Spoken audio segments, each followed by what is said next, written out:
ദൈവനാമം വാഴ്ത്തപ്പെടുമ്പോഴാണ് ദൈവത്തിൻ്റെ കൃപയാൽ എഫേസ്യ ലേഖനം എന്ന വിഷയത്തിൻ്റെ 4ാമത്തെ സെക്ഷനിൽ പ്രവേശിപ്പാൻ ദൈവമേ സഹായിച്ചു ഓർത്ത് ഞാൻ ദൈവത്തെ സ്തുതിക്കുന്നു, സ്തോത്രം ചെയ്യുന്നു. നിങ്ങൾക്കെല്ലാവർക്കും കർത്താവായ യേശുക്രിസ്തുവിന്റെ നാമത്തിൽ സ്നേഹ വന്ദനങ്ങളെ അറിയിക്കുകയാണ്. നിങ്ങൾ നൽകുന്ന പ്രോത്സാഹനത്തിന്, സഹകരണത്തിന്, പ്രാർത്ഥനയുടെ പിൻബലത്തിനായിട്ട് ഞാൻ നന്ദി പറയുന്നു. ദൈവം നിങ്ങളെല്ലാവരെയും ധാരാളമായി അനുഗ്രഹിക്കുമാറാകട്ടെ. നാം കഴിഞ്ഞ ദിവസങ്ങളിൽ 1-ാം അധ്യായത്തിൻ്റെ 30ാമത്തെ വാക്യമുള്ള കാര്യങ്ങൾ ചിന്തിപ്പാനിടയായിത്തീർന്നു. നാം ഇന്ന് 2-ാം അധ്യായത്തിൻ്റെ 1-ാമത്തെ വാക്യം മുതൽ തുടങ്ങുകയാണ്. ഫിലിപ്പിയ ലേഖനം 2-ാം അധ്യായം 1-ാം വാക്യം.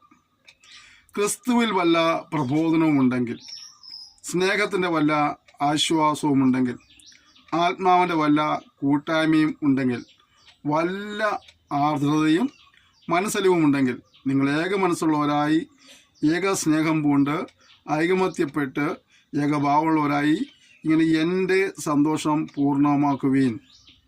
പൗലോസ് അവിടെ ഐക്യതയ്ക്കുള്ളൊരു ആഹ്വാനം നൽകുകയാണ്.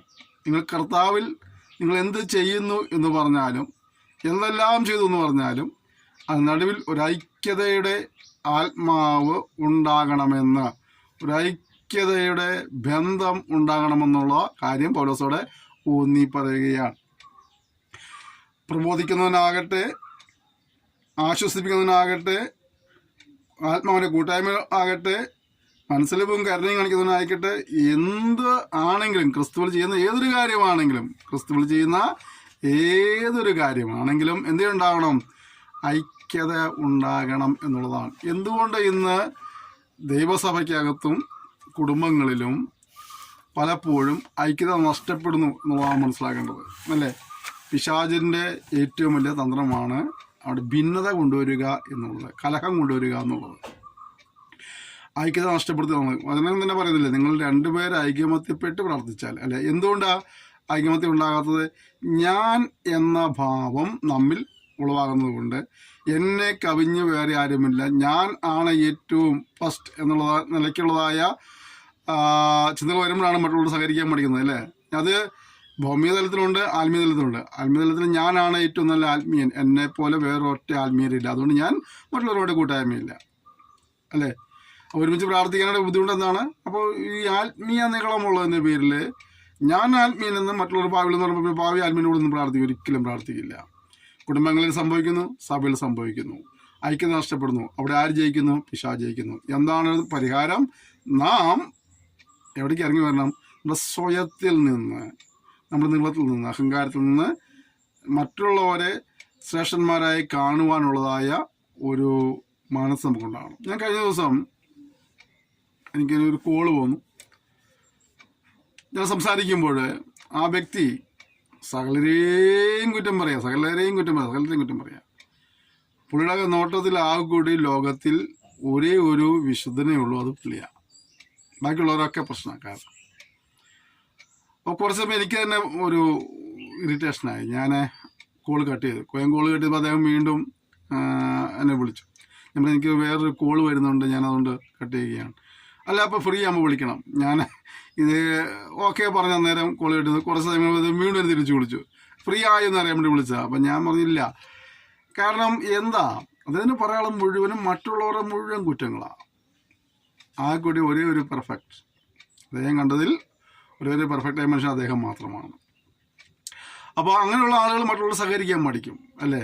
നമുക്ക് ജീവിതത്തിൽ ഐക്യതയുടെ ബന്ധം സൂക്ഷിപ്പാനായിട്ട് കർത്താവിനെ സഹായിക്കട്ടെ. നമ്മൾ ക്രിസ്തുവിൽ ചെയ്യുന്ന ഏതൊരു ശുശ്രൂഷയ്ക്കും ഐക്യത അനിവാര്യമാണെന്നുള്ള കാര്യം നാം മറന്നു പോകരുത്. ഐക്യതയെ തകർക്കുന്നതായ എന്തിനേയും ഒഴിവാക്കാനും തിരിച്ചറിയുവാനും ആ വിഷയങ്ങളുടെ ബന്ധത്തിൽ ഒരു ക്രമീകരണം വരുത്തുന്ന കർത്താവ് നമ്മെ സഹായിക്കുമാറാകട്ടെ. അടുത്തത്, ശാഠ്യത്താലോ ദുരഭിമാനത്താലോ ഒന്നും ചെയ്യാതെ താഴ്മയോടെ ഓരോരുത്തരും മറ്റുള്ളവനെ തന്നേക്കാൾ ശ്രേഷ്ഠൻ എന്ന് എണ്ണിക്കൊള്ളുവീൻ. ഇവിടെ ഞാൻ നേരത്തെ സൂചിപ്പിച്ചപ്പോൾ നമ്മൾ വീണ്ടും വരുന്നുണ്ട്. എന്താണ്? ശാഠ്യത്താലൊന്നും ചെയ്യരുത്. ചിലർക്ക് ശാഠ്യമാണ്, ചിലർക്ക് ദുരഭിമാനമാണ്, അല്ലേ? ഇത് രണ്ടും കുഴപ്പമാണ്. ചിലർ എത്ര പറഞ്ഞു കൊടുത്താലും, എത്ര തിരുത്താൻ ശ്രമിച്ചാലും, നമ്മൾ എന്തെല്ലാം തുറന്നു പറഞ്ഞാലും അവരെ ഇതിലേ പോവുള്ളൂ. ചിലർക്ക് തെറ്റതെന്ന് സമ്മതിക്കാനുള്ള മടിയാണ്, ദുരഭിമാനം. അഭിമാനം അല്ലാതെ ദുരഭിമാനമാണ്. ഇത് രണ്ടും എന്ത് ചെയ്യുന്നു? ഐക്യതയ്ക്ക് കേടുവരുത്തുകയാണ്. ഇങ്ങനെ നിങ്ങൾ എന്ത് ചെയ്യണം?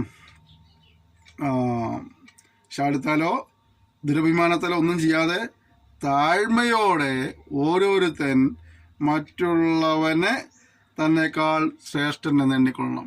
നമ്മൾ പാട്ടൊക്കെ പാടും, ഭൂമിയിലുള്ള വിശുദ്ധന്മാരോ അവരെനിക്ക് ശ്രേഷ്ഠന്മാർ തന്നെ, അല്ലേ?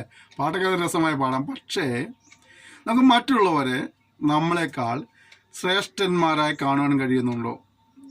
മറ്റുള്ളവരെ നമുക്ക് അംഗീകരിക്കാൻ കഴിയുന്നുണ്ടോ? ഇതൊക്കെയാണ് നമ്മുടെ ചോദ്യം. നമ്മൾ ദിവസങ്ങൾ തിരുത്തപ്പെടേണ്ടത് ഇങ്ങനത്തെ ഈ തലങ്ങളിലൊക്കെയാണ്. പലപ്പോഴും നമുക്കത് കഴിയുന്നില്ല എന്നാണ് നമ്മുടെ പരാജയ കാരണം. നമ്മുടെ പരാജയ കാരണം വീഴ്ചയുടെ കാരണം അന്വേഷിക്കാൻ വേണ്ടി പ്രവാചകൻ്റെ അടുത്ത് പ്രവാചകൻ്റെ ശേഷോട് തെറ്റെന്നല്ല പറഞ്ഞത്. അവിടെ ഓടേണ്ട ആവശ്യമൊന്നുമില്ല, നമ്മൾ ചിന്തിച്ചാൽ മതി, അല്ലേ? നമ്മൾ കുറവ് കണ്ടിരിക്കാൻ പ്രവാചകൻ വരണോ? നമ്മളെ ഏറ്റവും അറിയുന്നത് ആരാ? നമ്മൾ തന്നെയാണ്, അല്ലേ? അതുകൊണ്ട് പിന്നെ നമ്മൾ വേറൊരാളെ അന്വേഷിച്ച് പോയിട്ട് നമ്മുടെ കുറവുകളെ മനസ്സിലാക്കേണ്ട ആവശ്യമൊന്നുമില്ല. പക്ഷെ നമ്മൾ തിരുത്തപ്പെടുവാൻ ശ്രമിക്കുന്നില്ല എന്നുള്ളതാണ് നമ്മുടെ ഏറ്റവും വലിയ പരാജയം. അതുകൊണ്ട് ഈ സമയങ്ങളിൽ നമുക്ക് നമ്മെ തന്നെ കാണുവാനായിട്ട്, നമ്മുടെ കുറവുകളെ കണ്ടുപിടിക്കുവാനായിട്ട്, അവയെ ഏറ്റുപറഞ്ഞ് ഉപേക്ഷിപ്പാനായിട്ട് നമ്മെ ദൈവസേനന് സമർപ്പിക്കുവാൻ കർത്താവ് നമ്മെ സഹായിക്കുമാറാകട്ടെ. അടുത്ത വാക്യം, ഓരോരുത്തരും സ്വന്തം ഗുണമല്ല മറ്റുള്ളവൻ്റെ ഗുണവും കൂടെ നോക്കണം. അപ്പോൾ പലപ്പോഴും നമ്മൾ ചെയ്യുന്നതാണ്, നമുക്ക് നമ്മളുടെ കാര്യം കഴിഞ്ഞിട്ടല്ലേ മറ്റുള്ള കാര്യങ്ങളല്ലോ, അല്ലേ? ഇപ്പോൾ കുടുംബങ്ങളിലാണെങ്കിൽ ഒരാളെ സഹായിക്കാന്ന് പറഞ്ഞെങ്കിൽ ഉടനെ കുടുംബത്തിൽ കലഹമുണ്ടാവും. എന്താ കാരണം? അവളെ സഹായിക്കേണ്ട ആവശ്യമില്ല, നമുക്ക് നമ്മുടെ കാര്യം നോക്കിയാൽ മതി. അത് കുടുംബത്തിലായാലും ശരി, എല്ലാ മേഖലകളിലൊക്കെ എങ്ങനെയാണ്? ഒരാൾക്ക് നമുക്ക് ചെയ്യാൻ പറ്റുന്ന സഹായം ചെയ്യാൻ കഴിഞ്ഞാൽ, പ്രിയപ്പെട്ട നമുക്കൊരു സഹായം ആവശ്യം വരുമ്പോൾ ദൈവം എവിടെന്നെങ്കിലും ഏതെങ്കിലും നിലയിലൊക്കെ നമുക്ക് സഹായത്തിനിടയായിത്തീരും. കഴിയുന്ന സഹായങ്ങൾ ചെയ്യുവാൻ നമ്മൾ ഉത്സാഹമുള്ളത്. ചിലപ്പോൾ നമുക്ക് എന്തെങ്കിലും സാമ്പത്തികമായി സഹായിക്കാൻ കഴിയുന്ന വരികയില്ല. ചിലപ്പോൾ നമ്മുടെ അല്പം സമയം അവർക്ക് ചെലവഴിക്കാൻ കഴിയുന്നു വന്നേക്കും. നമുക്കവരെ ശാരീരികമായിട്ട് നിലനിൽക്കുന്ന സഹായിക്കാൻ കഴിയുന്നു വന്നേക്കും. നമ്മൾ അതിന് ഉത്സാഹമുള്ളവരായിരിക്കണം. പ്രത്യേകിച്ചും നമ്മളെ തിരിച്ച് സഹായിക്കാൻ കഴിയില്ലാത്തവരാണെങ്കിൽ അവരെ സഹായിക്കാൻ നമുക്ക് ഉത്സാഹമുണ്ടാകും. അവരും കൂടെ ഈ ശുശ്രൂഷാമുഖത്ത് പോലും ഒരുപാട് മത്സരബുദ്ധിയോടെ പ്രവർത്തിക്കുന്ന ആളുകൾ കണ്ടിട്ടുണ്ട്. ഒരാളെ വളർന്നു വരികയാണെങ്കിൽ അയാളെ വളർത്തിക്കൊണ്ടുവരാൻ ശ്രമിക്കുന്നവരല്ല, എങ്ങനെയെങ്കിലും അയാളെക്കുറിച്ച് അപവാദം പറഞ്ഞ് ഇടിച്ചു താഴ്ത്തി അയാൾക്ക് കിട്ടുന്ന സ്റ്റേജോ അവസരങ്ങളോ നഷ്ടപ്പെടുത്തുവാനായിട്ട് നോക്കുന്ന ഒരുപാട് പേരുണ്ട്. അത് നമ്മൾ വളർന്നു വന്നാൽ എൻ്റെ സ്ഥാനം പോകുന്നുള്ള പേടിയൊക്കെ ആയിരിക്കാം ചിലപ്പോൾ. നമ്മുടെ ഗുണമല്ല, മറ്റുള്ളവൻ്റെ ഗുണങ്ങൾ നോക്കണം. കർത്താവായ യേശു ക്രിസ്തു കാണിച്ച മാതൃക എന്താണ്? അദ്ദേഹത്തിന് ആ ക്രൂശിൽ കിടന്ന് പെടേണ്ട യാതൊരു കാര്യവും ഉണ്ടായിരുന്നില്ല, അല്ലേ? ഈ സൃഷ്ടിയായ മനുഷ്യൻ്റെ നിന്ന സഹിക്കേണ്ട, തുപ്പൽ കേൾക്കേണ്ട, അടികൊള്ളേണ്ട, ഈ ക്രൂര യാതനകൾ സഹിക്കേണ്ട എല്ലാ കാര്യവും ഉണ്ടായിരുന്നോ? ഒരു കാര്യവുമില്ല. അദ്ദേഹം ആരെ കണ്ടു? നമ്മളെ കണ്ടു. നമ്മൾ ശിക്ഷ അനുഭവിക്കാതിരിക്കാൻ വേണ്ടി അദ്ദേഹം ആ ത്യാഗം സഹിക്കുകയായിരുന്നു, പങ്കുപാടുകൾ ഏറ്റെടുക്കുകയായിരുന്നു. ക്രൂരമായ പീഡനങ്ങൾ നടക്കുമ്പോഴും ആ വേദനയ്ക്ക് അപ്പുറമായിട്ട് അദ്ദേഹം നിത്യാഗ്നി രക്ഷപ്പെടുന്നതായ നമ്മുടെ ഓരോരുത്തരെയും മുഖം കാണുവാനിടയായിത്തീർന്നു. അതുകൊണ്ട് അപമാനം ലക്ഷ്യമാക്കി ക്രൂശിനെ സഹിച്ചു എന്ന് നമ്മൾ എബ്രായക്കാരൻ പറയുന്നുണ്ട്. പ്രിയമുള്ളവരെ, നമുക്ക് മറ്റുള്ളവരെ സഹായിപ്പാൻ കിട്ടുന്ന അവസരങ്ങൾ സഹായിക്കാനായിട്ട് കഴിയുന്ന തരത്തിൽ സഹായിപ്പാനായിട്ട് ഉത്സാഹിക്കുക. നിങ്ങൾ സഹായിക്കുന്നതിൻ്റെ പേരിൽ ഒരു വർഷം നിങ്ങൾ നിന്ദിക്കപ്പെട്ടുണ്ടായിരിക്കാം, പരിഹസിക്കപ്പെടുകയോ അവഗണിക്കപ്പെടുകയോ ഒറ്റപ്പെടുകയോ ചെയ്തിട്ടുണ്ടായിരിക്കാം. കാര്യമാക്കണ്ട. എങ്കിലും കഴിയുന്ന സഹായം ചെയ്യുവാനായിട്ട് ഉത്സാഹം നമുക്ക് ഉണ്ടാകട്ടെ. അവരും കൂടെ നമ്മുടെ ഒരു പ്രോത്സാഹനം കൊണ്ട്, നമ്മുടെ ഒരു വാക്കുകൊണ്ട്, നമ്മുടെ ചെറിയൊരു പ്രവൃത്തി കൊണ്ട്, നമ്മുടെ ചെറിയ സഹായം കൊണ്ട് ഒരു രക്ഷപ്പെടുമെങ്കിൽ, ഒരു ആശ്വാസമാകുമെങ്കിൽ ആകട്ടെ. കർത്താവ് അതിനുകൂടിയാണ് നമ്മളെ ഇവിടെ ആക്കി വച്ചിരിക്കുന്നത്. ഒരുവനാൽ ഒരുവൻ ഒടുങ്ങിപ്പോകാനല്ല, ഒരുവനാൽ ഒരുവൻ വിടുതൽ പ്രാപിപ്പാൻ, ആശ്വാസം പ്രാപിപ്പാൻ, ബലം പ്രാപിപ്പാൻ ഒക്കെയാണ് നമ്മൾ കർത്താവ് ആക്കി വെച്ചിരുന്നത്. അതുകൊണ്ട് നമുക്ക് മറ്റുള്ളവരെയും കൂടെ ഗുണം കൂടെ നോക്കി ജീവിക്കാനായിട്ട് എനിക്കെന്ത് കിട്ടും എന്നുള്ളതെങ്കിലും ഉപരിയായിട്ട് എനിക്കെന്ത് കൊടുക്കുവാൻ കഴിയും ചിന്തിച്ചു നോക്കി. ഞാൻ അങ്ങനെ അത് ചെയ്തു കൊടുത്താൽ എനിക്കെന്ത് കിട്ടും? ഇതല്ലേ നമ്മുടെ ചോദ്യം മുഴുവനും. നോ, അത് വിട്. എനിക്കെന്ത് ചെയ്യാൻ കഴിയും? നമുക്ക് ചെയ്യാൻ പറ്റും. നമ്മൾ ചെയ്യുമ്പോൾ നാളുകളിൽ നമുക്ക് അങ്ങനെ ഒരു സഹായം ആവശ്യം വരുമ്പോൾ നമുക്ക് വേണ്ടി കർത്താവ് ആരെങ്കിലും എഴുന്നേൽപ്പിനിടയായിത്തീരും. നമുക്ക് നമ്മൾ തന്നെ പോരാതൊന്നും സന്ദർഭം ഉണ്ടാവും. നമ്മുടെയുള്ള പണം കൊണ്ട് പോലും ഒന്നും ചെയ്യാൻ പറ്റുന്ന ചില സന്ദർഭം ഉണ്ടാവും. ആ സന്ദർഭങ്ങളിൽ നമുക്കൊരു സഹായമായിട്ടൊരു മനുഷ്യനെ എഴുന്നേൽക്കണമെങ്കിൽ നമുക്ക് എഴുന്ന നിലകളിൽ നമ്മൾ മറ്റുള്ളവരെ സഹായിപ്പാനൊരു മനസ്സ് കാണിക്കണം. തണുപ്പിക്കുന്നവന് തണുപ്പ് കിട്ടുമെന്ന് സദശക്തി പറയുന്നുണ്ട്. നീ മറ്റുള്ളവരുടെ ആശ്വാസമാണെങ്കിൽ നിനക്ക് നിശ്ചയമായി മറ്റുള്ളവരുടെ ആശ്വാസം ലഭിക്കാനിടയായിത്തീരും. ഓക്കെ, ഇവിടെ കണ്ടത് ഓരോരുത്തൻ സ്വന്തം ഗുണമല്ല മറ്റുള്ളവൻ്റെ ഗുണം കൂടെ നോക്കണം.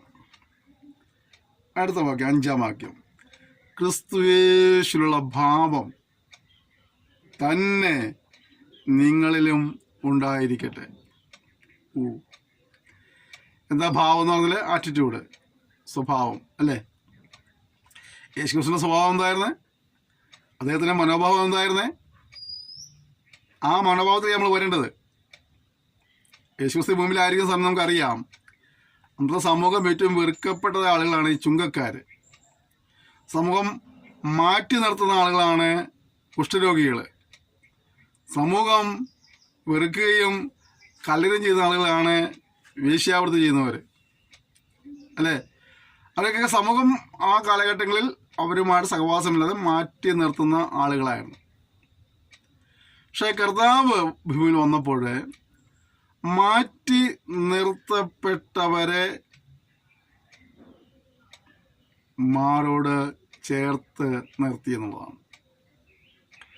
കുഷ്ഠരോഗിക്ക് സാധാരണ വഴിയിൽ വരാൻ കഴിയില്ല, ജനങ്ങളുള്ളിടത്തേക്ക് വരാൻ കഴിയില്ല. അദ്ദേഹം അശുദ്ധൻ വിളിച്ച് പറഞ്ഞെങ്കിൽ നടക്കേണ്ട കാലഘട്ടം വന്നു. അവനെ ചേർത്ത് നിർത്തി സൗഖ്യമാക്കാനിടയായിത്തീർന്നു. ചുങ്കക്കാരനായ മത്തായി കർത്താവിന്റെ ശിഷ്യന്മാരിൽ ഒരാൾ അദ്ദേഹമായിരുന്നു. അദ്ദേഹത്തെ അന്നേരം സക്കായുടെ വീട്ടിൽ അദ്ദേഹം പോയി ഭക്ഷണം കഴിച്ചു അല്ലേ? അപ്പോൾ സമൂഹം മാറ്റി നിർത്തുവാനായിട്ട് വെമ്പൽ കൊള്ളുന്നവരെ ചേർത്ത് നിർത്തിയ ഒരുവൻ്റെ അനുയായികളാണ് നമ്മൾ. മറന്നു പോകരുത്. നമ്മൾ എന്തുണ്ടാവണം? അവൻ്റെ ഭാവം, അവൻ്റെ സ്വഭാവം നമ്മളുണ്ടാകണം എന്നുള്ളതാണ്. നമ്മേക്കാൾ ശ്രേഷ്ഠന്മാരായവരുമായിട്ട് കമ്പനി കൂടി മുന്നോട്ട് പോകാനാണ് നമുക്ക് കുഴപ്പമുള്ള കാര്യമൊന്നുമില്ല. അതിനപ്പുറത്തേക്ക് വിട്ട് ഒന്നുകൂടെയൊക്കെ ഒന്ന് ഇറങ്ങുവാൻ, സമൂഹം മാറ്റി നിർത്തുന്നവരുടെ അടുത്തേക്ക് ചെല്ലുവാൻ, അവരിന്ന് സ്നേഹിപ്പാൻ, അവരോടൊന്ന് സംസാരിപ്പാൻ അല്ലേ? നിങ്ങൾ ശ്രദ്ധിച്ചിരുന്ന കാര്യം, നിങ്ങൾ വഴിയുടെ യാത്ര ചെയ്യുകയാണ്. അപ്പോൾ പലരും, നിങ്ങൾക്ക് പരിചയമുള്ള പലരും അല്ല നടന്നു വരുന്നുണ്ടാവും. നിങ്ങൾ ആരെ കാണുമ്പോഴാണ് വണ്ടി നിർത്തിയിട്ട് എന്നാ കൊണ്ട് വിശ്വാസം ചോദിക്കുന്നത്? ഒരു പാവപ്പെട്ടവനെ, സാധുവായ മനുഷ്യനെ കാണുമ്പോഴാണോ? അതോ നിങ്ങളെക്കാൾ കുറച്ചുള്ള സ്ഥാനവും മാനവും ഒക്കെ ഉള്ള ഒരാളെ കാണുമ്പോഴാണോ? പലപ്പോഴും പലരും തങ്ങളെക്കാൾ ശ്രേഷ്ഠന്മാരായവരെ കാണുമ്പോഴാണ് ഒന്നും മിണ്ടാനൊക്കെ പോണത്. എന്നാൽ മറ്റുള്ളവരുടെ അടുത്തേക്ക് ഒരു താഴ്ന്ന രീതിയിലുള്ള കൃപ നമുക്ക് ദിവസത്തിൽ പ്രാർത്ഥിക്കാം. അവർ നിസ്സാരന്മാരായിരിക്കാം, അത്താഴപ്പട്ടിണിക്കാരായിരിക്കാം, നിറം അല്പം കുറവുള്ളവരായിരിക്കാം, വിദ്യാഭ്യാസമില്ലാത്തവരായിരിക്കാം, അത്ര വലിയ പരിഷ്കാരങ്ങളില്ലാത്തവരായിരിക്കാം. അവരെ സ്നേഹിപ്പാനുള്ളൊരു കൃപ നമുക്ക് ഇതൊരു യാചിക്കാം. ഹല്ലേലൂയ. ക്രിസ്തുവിന്റെ ഭാവം. ഇനി ക്രിസ്തു ഇവിടെ ആയിരിക്കും ചെയ്ത് മറ്റൊരു കാര്യം പറഞ്ഞുതരാം. അദ്ദേഹം പിതാവിൻ്റെ ഇഷ്ടം ചെയ്യുവാനായിട്ടാണ് തൻ്റെ സമയം കൂടെ ചെലവഴിച്ചിരുന്നത്. എന്നെ അയച്ചവൻ്റെ പ്രവൃത്തി തികയ്ക്കുക എന്നുള്ളതാണ് എൻ്റെ ആഹാരം എന്ന് കർത്താവ് പറയുന്നുണ്ട്. ഞാൻ അവനോട് എപ്പോഴും ചേർന്ന് നിൽക്കുന്നത് കൊണ്ട് അവൻ എന്നെ അങ്ങനെ വിടുന്നില്ല എന്ന് നമ്മൾ യോഹന്നാൻ വായിക്കുന്നുണ്ട്. അപ്പോൾ ക്രിസ്തുവിന്റെ സ്വഭാവമുള്ളത് നമ്മൾ എന്ത് ചെയ്യണം? കർത്താവ് പിതാവ് നമ്മൾ പക്കൽ ഏൽപ്പിച്ചുള്ളതായ കാര്യങ്ങളെ നിറപടിയായി നിവർത്തിക്കുവാൻ ഉത്സാഹമുള്ളവരായിരിക്കണം. നമ്മുടെ സമയം, നമ്മുടെ താലന്ത്, നമ്മുടെ ആയുസ്, ആരോഗ്യമൊക്കെ അതിനുവേണ്ടി ചെലവഴിപ്പാൻ മനസ്സുള്ളവരായിരിക്കണം. സമ്പത്ത് തന്നെ ചെലവഴിപ്പാൻ മനസ്സുള്ളവരായിരിക്കണം. കർത്താവിന്റെ മുമ്പിലായിരിക്കുമ്പോൾ പിതാവിന്റെ ഇഷ്ടം ചെയ്തു തന്നെയല്ല, താനെ വീടുകൾ തോറും ഇടവഴികളിലൂടെ, പെരുവഴികളില്, പട്ടണങ്ങളില്, പള്ളികളില് ഒക്കെ താൻ ചെയ്തിരുന്നു, സുവിശേഷം അറിയിച്ചിരുന്നു. ഉണ്ടോ? സകലത്തിന് സൃഷ്ടാവായവൻ, സകല മഹത്വത്തിനും പുകഴ്ചയായവൻ, പുകഴ്ചയ്ക്ക് അർഹനായവൻ, യോഗ്യനായവൻ ഇവിടെ വന്നിട്ട് തെരുവോരങ്ങളിൽ നിന്ന് പ്രസംഗിച്ചതാണ്. വീടുകളിൽ കയറി സുവിശേഷം പറഞ്ഞ കാണുന്നത്. പ്രധാനമായും പറയുന്നുണ്ട്, നിങ്ങൾ പെരുവഴികളിലും വേലിക്കരിയൊക്കെ പോയിന്ന് എൻ്റെ ആലയം നിറയേണ്ടതിന്, എൻ്റെ ഭവനം നിറയേണ്ടതിന് ആളുകളെ അകത്ത് വരുവാൻ നിർബന്ധിക്കുക എന്ന് കാണുന്നുണ്ട്. ഇപ്പൊ സുവിശേഷീകരണത്തിന്റെ ഒരു സാക്ഷ്യത്തിന്റെ ഒക്കെ ഒരു പ്രാധാന്യതയും ആവശ്യകതയും അവിടെ പറയുക കർത്താവ്. ഒന്നും കാണിച്ചത് മാതൃകയാണ്. കർത്താവ് പോകുമ്പോഴും പറഞ്ഞില്ലേ, സ്വർഗത്തിലും ഭൂമിയിലും ചില അധികാരം എനിക്ക് നൽകപ്പെട്ടിരിക്കുന്നു, ആകയാൽ നിങ്ങൾ പുറപ്പെട്ട്, അല്ലേ? മർക്കോസിൽ വായിക്കുമ്പോൾ സകല സൃഷ്ടിയോടും പോയി സുവിശേഷം പ്രസംഗിപ്പിക്കും, സകല സൃഷ്ടിയോടും പോയി സുവിശേഷം പ്രസംഗിക്കണം. അപ്പൊ ഇതൊക്കെ നമ്മൾ അനുവർത്തിക്കേണ്ട മാതൃകയാക്കേണ്ട കാര്യമാണ്. ക്രിസ്തുവിലുള്ള ഭാവം നമ്മളുണ്ടാവണം. അശരണരെ ആശ്വസിപ്പിക്കുന്ന, സമൂഹം മാറ്റി നിർത്തിയവരെ ചേർത്ത് പിടിക്കുന്ന ദൈവം. ഈ സുവിശേഷ വേലയ്ക്ക് ഇറങ്ങിയ ചിലരൊക്കെ അവരെ കഴിഞ്ഞ ജീവിതത്തിൽ ഒരുപാട് തെറ്റുകൾ ചെയ്ത ആളുകളായിരിക്കാം, വീഴ്ചകൾ സംഭവിച്ച ആളുകളായിരിക്കാം. പക്ഷെ കർത്താവ് അവർ തിരഞ്ഞെടുത്തു. അവരെ കാണുമ്പോൾ നമുക്ക് വലിയ അവൻ എങ്ങനെ നടന്നാണെന്ന് അറിയാവുന്ന ചോദിക്കുന്ന ആളുകളുമുണ്ട്. എൻ്റെ പൊന്നും സ്നേഹിത, കർത്താവിന് മുന്നിൽ എല്ലാവരും ഭാവികൾ തന്നെയാണ്. നീ ഇനി ഏത് കുരിശുമൂട്ടുള്ള വ്യക്തിയാണെന്ന് പറഞ്ഞാലും നീതിമാൻ ആരുമില്ല, ഒരുത്തൻ പോലുമില്ല. എല്ലാവരും പാപം ചെയ്ത് ദൈവ തേജസ്സിൽ അത്തരത്തിയിരുന്നു. അപ്പം അതുകൊണ്ട് ദൈവത്തിന് ഭാഗം എല്ലാവരും ആരാണ്? തെറ്റുകാരാ. ശിക്ഷയ്ക്ക് ഉടമകളായിരുന്നു. യേശു നമ്മെ സ്നേഹിച്ച് നമുക്ക് വേണ്ടി മരിച്ചു, വിശ്വസിച്ച് രക്ഷ പ്രാപിച്ചു. അത്രയേ ഉള്ളൂ. കൃപയാൽ നാം വിശ്വാസം രക്ഷപ്പെടുന്നു മാത്രമേ ഉള്ളൂ. അതുകൊണ്ട് ആരെയും കുറച്ച് കാണിക്കേണ്ട ആവശ്യമൊന്നുമില്ല. അവൻ ഭാവിയായിരുന്നു, ഓക്കെ, ദൈവം അവനോട് ക്ഷമിച്ചു, നമ്മളോട് ക്ഷമിച്ചതുപോലെ. നമ്മൾ ഭാവികളായിരുന്നു, നമ്മളോട് കർത്താവ് ക്ഷമിച്ചതുപോലെ അവരോടും കർത്താവ് ക്ഷമിച്ചു. ഒരുപക്ഷെ നമ്മെ കർത്താവിനെ വിലക്ക് വിളിക്കാതെ കർത്താവാണ് ചിലപ്പോൾ അവനെ കർത്താവിനെ വിലക്ക് വിളിച്ചിട്ടുണ്ടായിരിക്കും. അത് കർത്താവിൻ്റെ ഇഷ്ടമാണ്, അല്ലേ? തിരഞ്ഞെടുക്കപ്പെട്ടവരൊന്നും ചിലത് കർത്താവ് തിരഞ്ഞെടുത്തു, അത് കർത്താവിൻ്റെ ഇഷ്ടമാണ്. നിങ്ങൾക്കറിയാം, നമുക്കറിയാം, ശമരിയക്കാരി സ്ത്രീയുടെ ചരിത്രം നമുക്ക് എല്ലാവർക്കും അറിയാം. നിങ്ങൾ ചിന്തിച്ചേ, അതുവരെ ഏറ്റവും മോശമായി ജീവിച്ച ഒരു സഹോദരി, പുള്ളിക്കാരി യേശുവിനെ അറിഞ്ഞു. യേശുവിനെ അറിഞ്ഞപ്പോൾ പുള്ളിക്കാരി ഓടുക, എന്തിനുവേണ്ടി? യേശുവിനെ മറ്റുള്ളവരെ അറിയിക്കാനായിട്ട്. യേശു ഒരിക്കലും അവളെ തടഞ്ഞില്ല. ഇടിയുവേ, ഇത്രയും കാലം ഇങ്ങനെ ജീവിച്ചതല്ലേ, അതുകൊണ്ട് നീ അടിച്ചെന്ന് പറഞ്ഞാൽ ആരും വിശ്വസിക്കില്ല, അല്ലെങ്കിൽ നീ ആ പണിക്ക് കൊള്ളത്തില്ല എന്നൊന്നും യേശു പറഞ്ഞില്ല. അവൾ പോയി സാക്ഷ്യം പറഞ്ഞു. നമ്മൾ വചനം വായിക്കുന്നത് എങ്ങനെയാണ്? ആ ഒരു പഠനം മുഴുവൻ അവളുടെ വാക്ക് മുഖാന്തരമായിട്ട് യേശുവിനെ ഇടയായിത്തീരുന്നു എന്നുള്ളതാണ്. അപ്പൊ നമ്മുടെ ഭൂതകാലത്തെ കർത്താവ് നോക്കുന്നില്ലെന്നുള്ളതാണ്.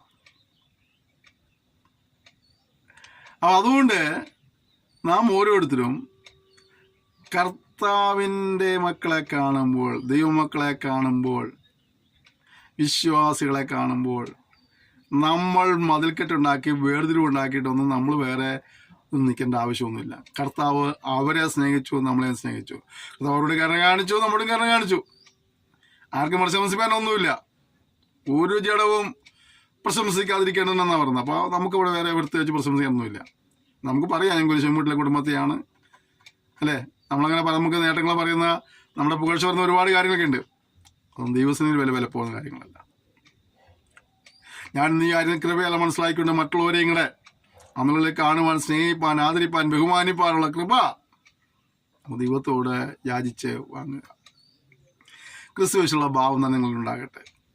ഇവിടെ പൗലോസ് ക്രിസ്തുവേശുവിൻ്റെ ജീവിതത്തിലെ ചില കാര്യങ്ങളും കൂടെ ഒന്ന് എടുത്തു പറയുകയാണ്. താഴോട്ട് വായിക്കാം. അവൻ ദൈവരൂപത്തിലിരിക്കെ ദൈവത്തോടുള്ള സമത്വം മുറുകെ പിടിച്ചുകൊള്ളണമെന്ന് വിചാരിക്കാതെ ദാസ രൂപമെടുത്ത് മനുഷ്യ സാദൃശ്യത്തിലായി തന്നെത്താൻ ഒഴിച്ച് വേഷത്തിൽ മനുഷ്യനായി വിളങ്ങി തന്നെത്താൻ താഴ്ത്തി മരണത്തോളം, ക്രൂശിലെ മരണത്തോളം തന്നെ അനുസരണമുള്ളവനായി തീർന്നു. പ്രിയപ്പെട്ടവരെ, കർത്താവായ യേശുക്രിസ്തുവിൻ്റെ ആ താഴ്മ, വിനയം, ഇവിടെയുള്ള പലരും ചോദിക്കുക, യേശു ദൈവമാണെങ്കിൽ എന്തുകൊണ്ടാണ് കൊന്നത്? അല്ലേ? ക്രൂശിക്കാൻ പറ്റുമായിരുന്നോ? ശത്രു ജയിക്കാൻ കഴിയുമായിരുന്നോ? ഇല്ലാതെ പുറകിൽ ദൈവത്തിന് ഉദ്ദേശമുണ്ടായിരുന്നു. മനസ്സിലാക്കുക നിങ്ങൾ. കർത്താവായ യേശുക്രിസ്തു ഇവിടെ വന്നിട്ട് താൻ ദൈവമാണെന്ന് തെളിയിച്ച് നടക്കാൻ വേണ്ടി അല്ല ഇവിടെ വന്നത്. പാപികളെ രക്ഷിപ്പാനാണ് കർത്താവായ യേശുക്രിസ്തു ഈ ഭൂമിയിൽ വന്നത്. ആ ദൗത്യം പൂർത്തീകരിക്കാനായിട്ടാണ് താൻ മരണത്തിന് ഏൽപ്പിച്ചു കൊടുത്തത്. താൻ ദൈവമല്ലാത്തതുകൊണ്ടല്ല, ശക്തിയില്ലാത്തതുകൊണ്ടല്ല. വചനം വായിച്ചത് എങ്ങനെയാണ്? അവൻ ദൈവ രൂപത്തിൽ ഇരിക്കെ ദൈവത്തോടുള്ള സമത്വം മുറുകെ പിടിച്ചോളണം വിചാരിക്കാതെ. എന്താ വാക്യം? ദൈവത്തോടുള്ള സമത്വം. അവൻ ദൈവരൂപത്തിൽ ഇരിക്കെ ദൈവത്തിലുള്ള സമത്വം മുറുകെ പിടിച്ചോളണം വിചാരിക്കാതെ. അപ്പോൾ വളരെ വ്യക്തമായിട്ട് പറയാ, അവൻ ദൈവത്തോട് സമമാണ്. ദൈവത്തിൽ അവർ പിതാവും പുത്രനും സമന്മാരാണ്. പക്ഷെ ആ സമത്വം മുറുകെ പിടിക്കാതെ എന്താ ചെയ്തത്? ദാസരൂപമെടുത്തു. എന്നിട്ട് മനുഷ്യ സദൃശ്യത്തിലായി തന്നെത്താൻ ഒഴിച്ച്. അപ്പൊ അത് നമുക്കത് പഠിക്കണം പ്രിയമുള്ളവരെ. ദാസരൂപമെടുത്തു. നമുക്കൊക്കെ നമ്മളായിരിക്കുന്ന മാന്യതയുടെ പദവിയിൽ നിന്ന് താഴോട്ട് വരാൻ വളരെ മടിയാ, അല്ലേ? നമുക്കുള്ള പദവിയൊക്കെ വെച്ച് നമ്മളൊരു സ്ഥലത്ത് കയറി ചെല്ലുമ്പോൾ ആൾക്കാരൊന്നും എഴുന്നേറ്റില്ലെങ്കിൽ നമുക്ക് വലിയ മടിയാ. നമ്മളത് സ്വീകരിച്ചിരുത്തിയില്ലെങ്കിൽ നമുക്ക് വലിയ സങ്കടമാണ്, വലിയ പരാതിയാ. കഴിഞ്ഞ ദിവസം ഞങ്ങളിങ്ങനെ ഒരു യാത്ര പോയിട്ട് വരുമ്പോൾ എനിക്ക് വളരെ വേണ്ടപ്പെട്ട ഒരു പുള്ളിയുടെ കംപ്ലൈൻറ്റ് കിട്ടിയാൻ. എന്നോട് ഇന്നയാൾ മിണ്ടിയില്ല. ആ പുള്ളിക്ക് വലിയ അഹങ്കാര. തിരിച്ചു നിന്നേ, നിനക്കൊന്നും പോയി ഉണ്ടായിരുന്നില്ലേ? നിനക്ക് അവന് അഹങ്കാരം, ഓക്കെ, നിനക്ക് അഹങ്കാരം ഉണ്ടായിരുന്നില്ല, അപ്പൊ നിനക്കൊന്നും ഉണ്ടായിരുന്നില്ലേ? അപ്പൊ ആ അഹങ്കാരിയേക്കാൾ വലിയ അഹങ്കാരം നിനക്കാ. അതൊന്നും മനസ്സിലാക്കാത്ത. പക്ഷെ ഇവിടെ യേശു 24 മണിക്കൂറും കോടാനുകോടി ദൂതന്മാർ ആരാധിക്കുന്നവനായിരുന്നിട്ടും ആ ആരാധനയും മഹത്വമൊക്കെ അനുഭവിച്ച് അവിടെ ഇരിക്കാതെ സ്വർഗത്തിൻ്റെ ശീതളമയിൽ വിലസാതെ താണലോകത്തേക്ക് ഇറങ്ങി വന്നു, ഈ ഭൂമിയിലേക്ക് ഇറങ്ങി വന്നു. എങ്ങനെയാ? ദാസരൂപമെടുത്ത് മനുഷ്യ സദൃശത്തിലായി. ഇവിടെ ഒന്നാമത് സംഭവിച്ച കർത്താവിനെ അറിയാമായിരുന്നു. ഇവിടെ വന്നാലെങ്കിൽ സിംഹാസനം ഇട്ട് കൊടുത്തിട്ട് തന്നെ അപ്പുറേ നിന്ന് പരിചാരകർ പരിചരിക്കുകയും സ്തുതിക്കുകയും പാടി പുകഴ്ത്തി ചെയ്യില്ല എന്നൊക്കെ കർത്താവ് നല്ല ബോധ്യം ഉണ്ടായിരുന്നു. കർത്താവിന് വന്നതിൻ്റെ ഉദ്ദേശം കർത്താവിനെ അറിയാമായിരുന്നു. ഇവിടെ വന്നാൽ സംഭവിക്കാൻ പോകുന്ന കർത്താവിനെ അറിയാമായിരുന്നു. എന്നിട്ടും അതൊന്നും കാര്യമാക്കാതെ കർത്താവ് ഭൂമിയിലേക്ക് വന്നു നമ്മെ രക്ഷിപ്പനായിട്ട്. ദാസരൂപമെടുത്തു, മനുഷ്യ സദൃശത്തിലായി. ആ മനുഷ്യനായിട്ടല്ല, മനുഷ്യ സദൃശത്തിലായി ദാസരൂപമെടുത്തു. ശുശ്രൂഷയിൽപ്പനായി വരിക, ശുശ്രൂഷിക്കാൻ വേണ്ടി വരിക. അപ്പോൾ മനുഷ്യപുത്രൻ വരുന്നത് ശുശ്രൂഷിപ്പാനും ജീവനെ മറുവിലയായി കൊടുക്കാനെന്ന് മർക്കോസ് സുവിശേഷങ്ങൾ വായിക്കുന്നുണ്ട്. അപ്പോൾ ഞാൻ പറഞ്ഞു വന്നത്, ഇവിടെ കർത്താവായ യേശു ക്രിസ്തുവിനെ ആ മഹിമയെല്ലാം അനുഭവിച്ചുകൊണ്ട് ആരാധന ഏറ്റുവാങ്ങിക്കൊണ്ട് അവിടെ ഇരുന്നാൽ മതിയായിരുന്നു. നമ്മെ രക്ഷിപ്പാനായിട്ട് അദ്ദേഹം ഇവിടേക്ക് വന്നു. നിങ്ങൾക്കറിയാവോ, എല്ലാ പദവികളുമുള്ള മഹിമയോടെ ജീവിക്കുന്നൊരു വ്യക്തി, അല്ലെങ്കിൽ എവിടെ ചെന്നാലും സ്ഥാനവും പദവിയും പുകഴ്ചയും ലഭിക്കുന്നൊരു മനുഷ്യൻ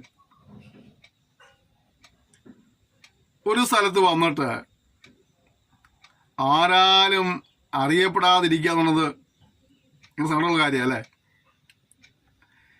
എനിക്ക് ചില പദവികളൊക്കെ ഉണ്ട്. ഞാൻ ചെല്ലുന്നിടത്തൊക്കെ പദവി വിളിച്ച് പറഞ്ഞ് ഇൻട്രൊഡ്യൂസ് ചെയ്താൽ എനിക്കൊരു സന്തോഷമാണ്. എന്നാൽ ചില സന്ദർഭങ്ങളിൽ ഞാൻ ജനക്കൂട്ടത്തിൻ്റെ നടുക്ക് പോയി ഇരിക്കാറുണ്ട്. ഇരിക്കുമ്പോൾ അറിയുന്നത് ചോദിക്കുക എന്താ ഇവിടെ ഇരിക്കുന്നത്? ഞാൻ പറയും ഒന്നുമല്ല, വെറുതെ ഇരിക്കുക. കയറിയിരിക്കുക, വേണ്ട ഞാൻ ഇവിടെ ഇരുന്നോളാം. പ്രിയപ്പെട്ടവരെ, ആ ഒരു മനോഭാവം, ഇത് മനോഭാവമാ പദവികളും അധികാരങ്ങളും സ്ഥാനങ്ങളും ഒക്കെ ഉണ്ടായിട്ട് 4 പേര് കൂടുന്നിടത്ത് ബഹുമാനിക്കപ്പെടുന്നതായ ചില കാര്യങ്ങൾ ഉണ്ടായിട്ടും അതിനെ ത്യജിച്ച്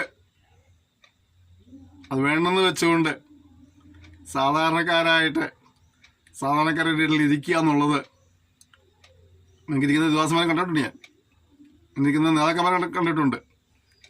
പക്ഷെ ബഹുഭൂരിപക്ഷം പേരും ആ 4 പേര് മുമ്പിൽ ഞാൻ ആരാണെന്ന് വെളിപ്പെടുത്തി അതിനുള്ള ബഹുമാനമൊക്കെ ലഭിക്കണം എന്ന് ഞങ്ങൾക്കറിയാം. പക്ഷെ കർത്താവ് ഇത് കണ്ടില്ല. കർത്താവ് മാതിരി എന്താണ്?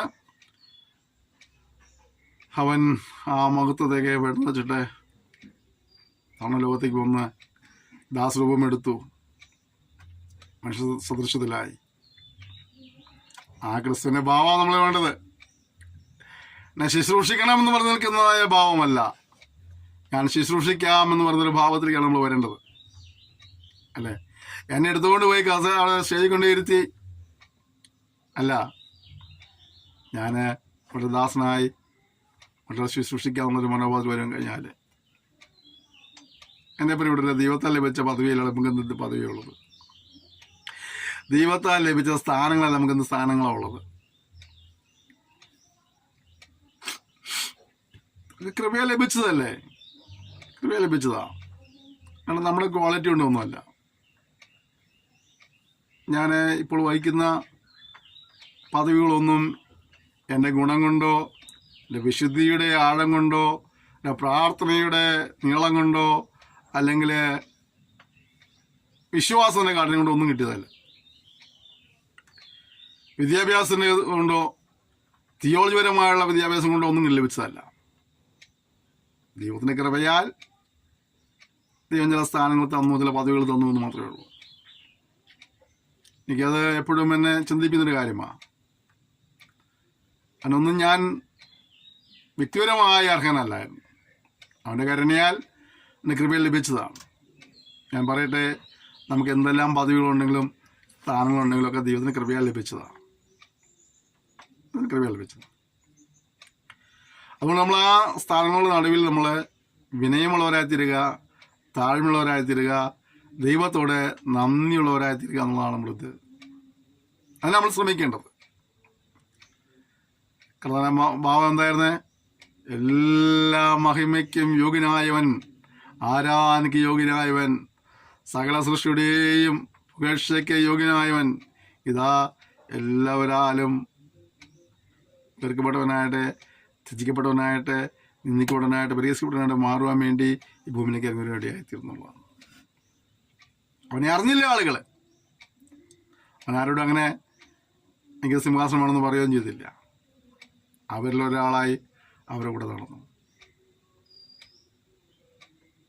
നിങ്ങൾ അവൻ്റെ മഹത്വം അറിഞ്ഞിരുന്നെങ്കിൽ തേജസ്സിൻ്റെ ക്രിസ്തുവിനെ ക്രൂശിക്കില്ലായിരുന്നു പൗലോസ് പറയുന്നുണ്ട്. അപ്പോൾ ഈ ഫോട്ടോയിൽ കാണുന്ന യേശുവിൻ്റെ പടം എന്ന് പറഞ്ഞ് ആരോ വരച്ച ആ പടത്തിന് ചുറ്റി കാണുന്ന വെട്ടം വെളിച്ചം പോലെയുള്ള പരിപാടിയൊന്നും അല്ലായിരുന്നു. യേശു അങ്ങനെ നല്ല ഭൂമി ജീവിച്ചത്. പക്ഷെ ഭൂമി നടന്ന അങ്ങനെയൊന്നല്ലായിരുന്നു. യേശു ദാസരൂപം എടുത്തു, മനുഷ്യ സദൃശത്തിലായി. അതുകൊണ്ടൊക്കെയാണ് ഈ പടയാളികൾക്ക് അവരെ അറസ്റ്റ് ചെയ്യാൻ കഴിഞ്ഞതും. അവർ വന്നിട്ട് പോലും അവർക്ക് അറസ്റ്റ് ചെയ്യാൻ കഴിഞ്ഞില്ലല്ലോ. യേശു മേടിച്ചോട് യേശു തരുമെന്ന് പറയുന്നുണ്ടല്ലോ. അത് നിങ്ങൾ അന്വേഷിച്ച ആളുകൾ ഞാനാന്ന് പറയുന്നുണ്ട് അല്ലേ? അപ്പോൾ ഉമ്മാർക്ക് അത് തിരിച്ചറിയാനോ അറസ്റ്റ് ചെയ്യാനൊന്നും കഴിയില്ലായിരുന്നു. തമ്പുരാൻ തന്നെത്താൻ അങ്ങോട്ട് ഏൽപ്പിച്ചു കൊടുത്തതാണ്. നമുക്കൊണ്ട് ഏൽപ്പിച്ചു കൊടുത്തതാണ്. തന്നെത്താൻ തന്നെ ശൂന്യമാക്കുകയായിരുന്നു. തന്നെത്താൻ ഒഴിച്ച് അല്ലേ? ഒന്നുമില്ലാത്ത നിലയ്ക്ക് തന്നെ ഒഴിച്ച് വേഷത്തിൽ മനുഷ്യനായി വിളങ്ങി തന്നെത്താൻ താഴ്ത്തി മരണത്തോളം, ക്രൂശിലെ മരണത്തോളം അനുസരണമുള്ളവനായി തീർന്നു.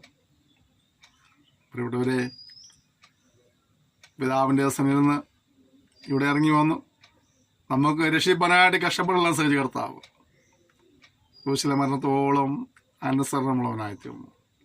നമുക്ക് അവൻ്റെ പാത പിൻപറ്റുമ്പോൾ ദൈവത്തോടെ പൂർണ്ണമായ അനുസരണവും വിധേയത്വവും നമ്മളുണ്ടാകട്ടെ. ആത്മീയ നികളങ്ങൾ മാറ്റാം. നമുക്ക് പദവിയുടെ നിങ്ങളങ്ങൾ നമുക്ക് മാറ്റാം, പദവിയുടെ അഹങ്കാരങ്ങൾ നമുക്ക് മാറ്റാം. എല്ലാം കൃപയിൽ ലഭിച്ചതാ. പക്ഷെ എന്നുള്ള പദവികൾ ചിലപ്പോൾ നാളെ നഷ്ടപ്പെടുന്നു വന്നേക്കാം. അതുകൊണ്ട് നമ്മൾ എന്തായിരിക്കണം, ആ നിങ്ങളങ്ങളൊക്കെ ഉപേക്ഷിച്ചിട്ട് കർത്താവിന്റെ സന്നിധിയിൽ എളിമയോടെ ജീവിപ്പാൻ കർത്താവ് സഹായിക്കും. നമ്മൾ ആരാനും കടന്നു ചെല്ലുമ്പോഴൊക്കെ കർത്താവേ ഞാനിവിടെ വന്നിരിക്കാൻ യോഗ്യനല്ലായിരുന്നു, എൻ്റെ കൃപയാൽ എന്നോട് ആക്കി വെച്ചിരിക്കുകയാണ്. അതിനായ സ്തോത്രം എന്ന് പറയാൻ കഴിയണം. നമുക്ക് എപ്പിസ്കോപ്പൽ ചർച്ചസ് എല്ലാം നമുക്ക് അറിയാം. ഒരു ആരാധനാലയത്തിൽ കയറുന്നതിന് മുമ്പായിട്ട് അവരൊരു പ്രാർത്ഥിക്കുന്ന സിസ്റ്റം പണ്ടുണ്ടായിരുന്നു.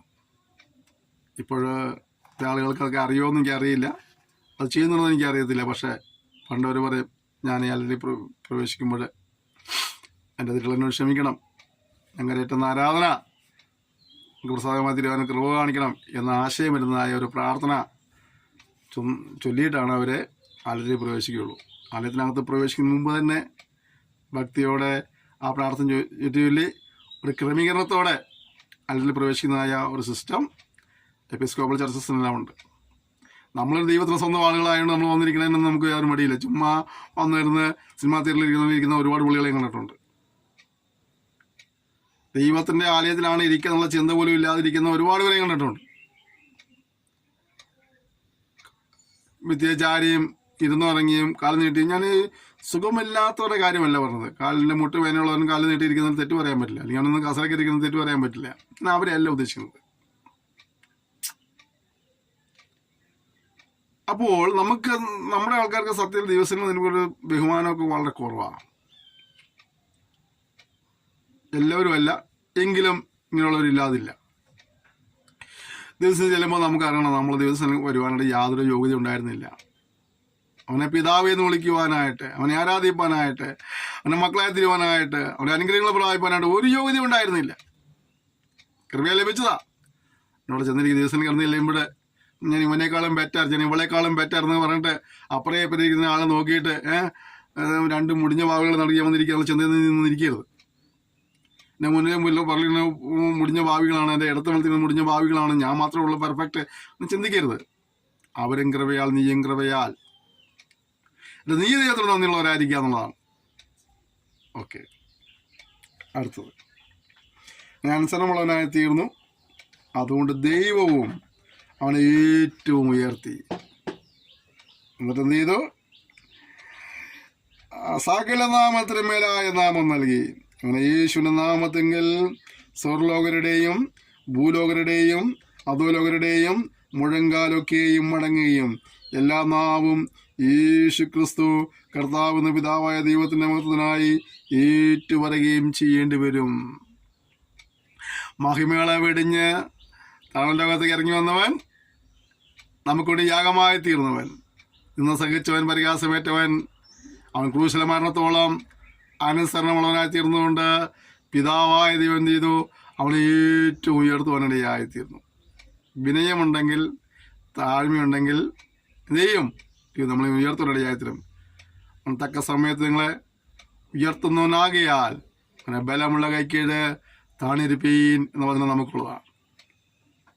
ഇവിടെ ഒരു കാലഘട്ടത്തിൽ യേശുവിനെ ഒരു മറ്റും ആളുകൾ നിന്ദിച്ചു, പരിഹസിച്ചു, ഉപദ്രവിച്ചു. എന്നാൽ വരുന്ന നാളുകളിൽ കർത്താവ് എന്ത് ചെയ്യാണ്? എല്ലാ നാവും അവനെ യേശു ക്രിസ്തു കർത്താവെന്ന് ദൈവത്തിൻ്റെ നാമമഹത്വത്തിനായി ഏറ്റു പറഞ്ഞ നാൾ വരാൻ പോകുകയാണ്.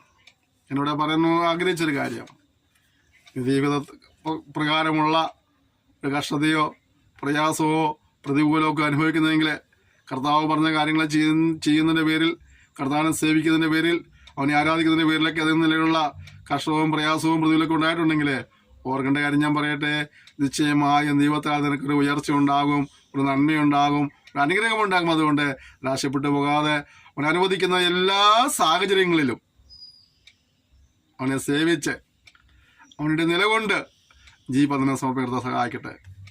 ക്രിസ്തുവിനുള്ളതായ ഭാവം നമ്മളുണ്ടാകാനാണ് സമർപ്പിച്ച് പ്രാർത്ഥിക്കുക. അവനെ പോലെ അനുസരണമുള്ളവനെ തിരുവനന്തപുരം സമർപ്പിക്കുക. മറ്റുള്ളവരെ ശ്രേഷ്ഠന്മാരായി കാണുവാനുള്ളതായ കൃപയ്ക്കായിരുന്നു ഇതിൽ പ്രാർത്ഥിക്കുക. മറ്റുള്ളവരെ ശുശ്രൂഷിക്കാനുള്ള മനോഭാവം നമുക്ക് ഉണ്ടാവാനുള്ള ദിവസങ്ങളിൽ പ്രാർത്ഥിക്കുക. ഐക്യതയിൽ തികഞ്ഞവരായി മുന്നോട്ട് പോകാനായിട്ട് നമുക്ക് ദൈവത്തോട് ഒരുമിച്ച് പ്രാർത്ഥിക്കാം. ഹല്ലേലൂയ. ഇതുവരെയും യേശു ക്രിസ്തുവിനെ ജീവിതത്തിലെ സ്വന്തം രക്ഷിതാവ് അംഗീകരിക്കാത്ത ആരെങ്കിലുണ്ടെങ്കിൽ, യേശുവിൻ്റെ കർത്താവാന്ന് പറയാത്ത ആരെങ്കിലുണ്ടെങ്കിൽ, എൻ്റെ ജീവിതത്തെ കർത്താവിനെ സമർപ്പിച്ച് എൻ്റെ ജീവിതത്തിലെ രക്ഷകനായ നാഥനെ അവനെ അംഗീകരിച്ചുകൊണ്ട് പ്രാർത്ഥിക്കുന്ന കർത്താവ് ഞാൻ സഹായിക്കുമാറാകട്ടെ.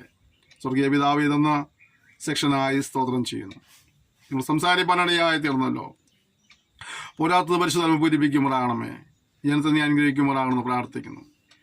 ഐക്യതയിൽ വളരുവാൻ, മറ്റുള്ളവരുടെ ശ്രേഷ്ഠന്മാരെന്ന് കാണുവാൻ, കർത്താവെ ഞങ്ങൾ ജീവിതത്തിൽ നിന്നിൻ്റെ ഭാവം ഞങ്ങൾ വളർത്തിയെടുക്കുവാനായിട്ട്, മറ്റുള്ളവരെ ശുശ്രൂഷ ചെയ്യുവാനായിട്ട്, കർത്താവ് ഇവരുടെ ശുശ്രൂഷിക്കുവാനായിട്ട് കർത്താവ് കൃപ നൽകുമാറാകണമേ എന്ന് പ്രാർത്ഥിക്കുന്നു. അനുസരണമുള്ളവരായി തീരുവാൻ കൃപ നൽകണമേ. നിനക്ക് വേണ്ടി എന്തെല്ലാം സഹിക്കേണ്ടി വന്നാലും നീ ഞങ്ങളെ ഏൽപ്പിച്ച ദൗത്യത്തിൽ നിന്ന് പിന്തിരിഞ്ഞു പോകാതിരിക്കാനായിട്ട് പൂർണ്ണമായി അനുസരണത്തോടെ സ്വർഗീയ ദർശനത്തിന് അനുസരണക്കേട് കാണിക്കുന്നോട്ട് പോകാൻ സഹായിക്കുമ്പോഴാണെന്ന് പ്രാർത്ഥിക്കുന്നു. കഴിഞ്ഞ കാലങ്ങളിൽ ഏൽപ്പിച്ച ദൗത്യം ചെയ്യാതിരിക്കുവാനായിട്ട് ഞങ്ങൾ ഭാവിയിൽ അനുഭവിക്കേണ്ടി വരുന്ന സങ്കടങ്ങളെ ഓർത്തുകൊണ്ട്, കഷ്ടങ്ങളെ ഓർത്ത് വഴിമാറിപ്പോയവരെ കർത്താവ് മനസ്സിലായിമാറാകണമേ, തിരിച്ചു വരുത്തണമേ, യഥാസ്ഥാനപ്പെടുത്തുമാറാകണമേ. നിന്റെ ദർശനത്തിന് അനുസരണം എടുക്കാണ്ട് നിന്റെ ശുശ്രൂഷ ചെയ്യുവാനായി നീ സഹായിക്കുമാറാകണമെന്ന് പ്രാർത്ഥിക്കുന്നു. കൃപയ്ക്കായ സ്തോത്രം യേശുവിന്റെ നാമത്തിൽ തന്നെ ആമേൻ. ക്ഷമയോടെ ഈ സന്ദേശത്തിലേക്ക് നന്ദി പറയുന്നു. ദൈവം നിങ്ങളെല്ലാവരെയും ധാരാളം അനുഗ്രഹിക്കുമാറാകട്ടെ. ഒരു താമസിച്ചാൽ നമുക്ക് അടുത്ത സെക്ഷനിൽ വീണ്ടും കാണാം. അതുവരെയും കർത്താവിൻ്റെ വിസ്താരം ചെറുകടികൾ നമ്മൾ സൂക്ഷിക്കുന്നതിനായിട്ട് നമുക്ക് പരസ്പരം ഓർത്ത് പ്രാർത്ഥിക്കാം.